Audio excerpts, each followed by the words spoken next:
And you don't need to beat nature into submission. Why be hostile to nature?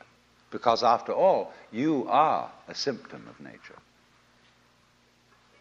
You, as a human being, you grow out of this physical universe in just exactly the same way that an apple grows off an apple tree. So let's say the tree which grows apples is a tree which apples, using apple as a verb. And a world in which human beings arrive is a world that peoples. And so the existence of people is symptomatic of the kind of universe we live in. Just as spots on somebody's skin are symptomatic of chickenpox. Just as hair on a head is symptomatic of what's going on in the organism. But we have been brought up by reason of our two great myths, the ceramic and the fully automatic, not to feel that we belong in the world. So our popular speech reflects it. We say, I came into this world. You didn't. You came out of it. We say, face facts. We talk about encounters with reality, as if it was a head-on meeting of completely alien agencies. And the average person has the sensation that he is a somewhat that exists inside a bag of skin, a center of consciousness, which looks out at this thing, and what the hell's it going to do to me? You see? I recognize you. You kind of look like me, and I've seen myself in a mirror, and you look like you might be people. So maybe you're intelligent. Maybe you can love too. And perhaps you're all right. Some of you are anyway. If you've got the right color of skin, or you have the right religion, or whatever it is, you're okay. But there are all those people over in Asia, Africa, and they may not really be people. When you want to destroy someone, you always define them as unpeople. Not really human. Monkeys may be, idiots may be, machines may be, but not people. So, but we have this hostility to the external world because of the superstition, the myth, the absolutely unfounded theory that you yourself exist only inside your skin. Now, I want to propose another idea altogether. And other astronomers, there's two great theories going on in astronomy about the origination of the universe. One is called the explosion theory, and the other is called the steady state theory. The steady state people say there never was a time when the world began. It's always expanding, yes, but always as a result of free hydrogen in space. With the free hydrogen coagulates and makes new galaxies. But the other people say there was a primordial explosion, an enormous bang millions of years ago, billions of years ago, which flung all the galaxies into space. Well, let's take that just for the sake of argument and say that was the way it happened. It's like you took a bottle of ink and you threw it at a wall. Smash! And all that ink spreads. And in the middle, it's dense, isn't it? And as it gets out on the edge, the little droplets are finer and finer and make more complicated patterns. See? So in the same way, there was a big bang in the beginning of things, and it spread. And you and I, sitting here in this room, as complicated human beings, are way, way out on the fringe of that bang. We're the complicated little patterns on the end of it. Very interesting. But so we define ourselves as being only that.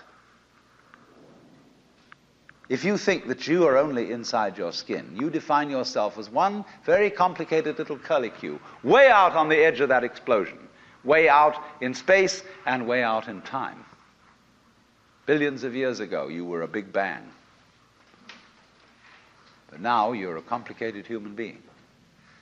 And then we cut ourselves off like this and don't feel that we're still the big bang.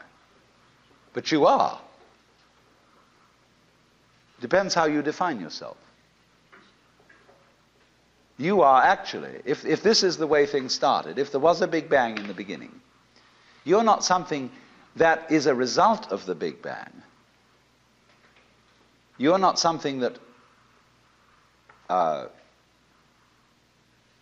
is a sort of puppet on the end of the process, you are still the process.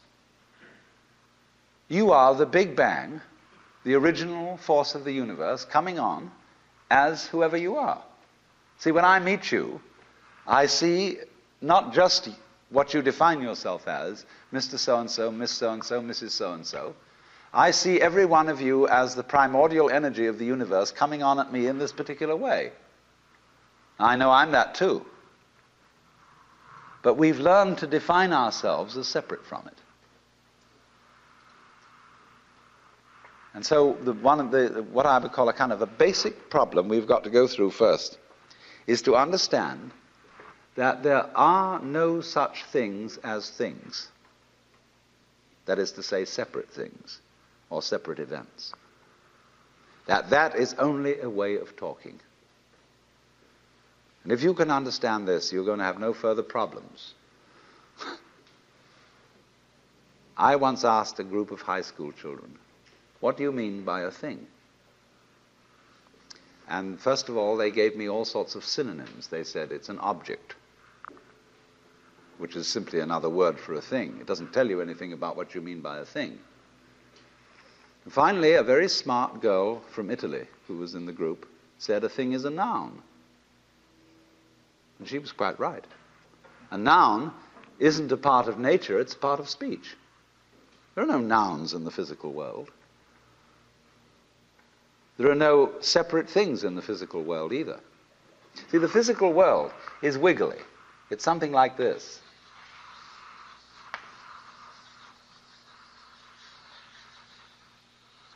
Maybe that's a cloud.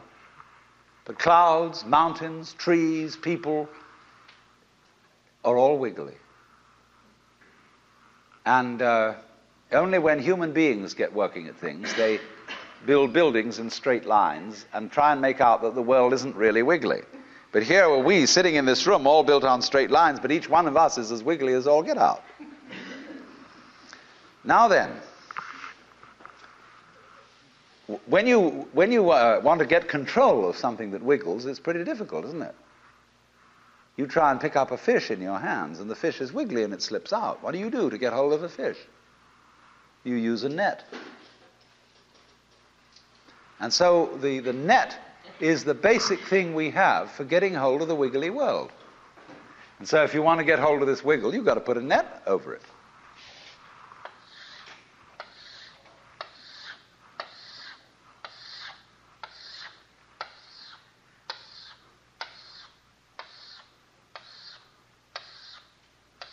You see? Now what's going to happen? A net is something regular. And I can number the holes in a net. So many holes up, so many holes across. And if I can number these holes, I can count exactly where each wiggle is in terms of a hole in that net. And that's the beginning of calculus, the art of measuring the world. But in order to do that, I've got to break up the wiggle into bits. And I've got to call this a specific bit, and this the next bit of the wiggle, and this the next bit, and this the next bit of the wiggle. And so these bits are things or events. Bits of wiggles, which I mark out in order to talk about the wiggle, in order to measure it, and therefore in order to control it. But in nature, in fact, in the physical world, the wiggle isn't bitted. Like you don't get a cut-up fryer out of an egg. But you have to cut the chicken up in order to eat it. You bite it. But it doesn't come bitten. So the world doesn't come thinged. It doesn't come evented. You and I are all as much continuous with the physical universe as a wave is continuous with the ocean. The ocean waves, and the universe peoples. And as the wave, I wave at you and say, you! The world is waving at you, at me with you. And saying, hi, I'm here.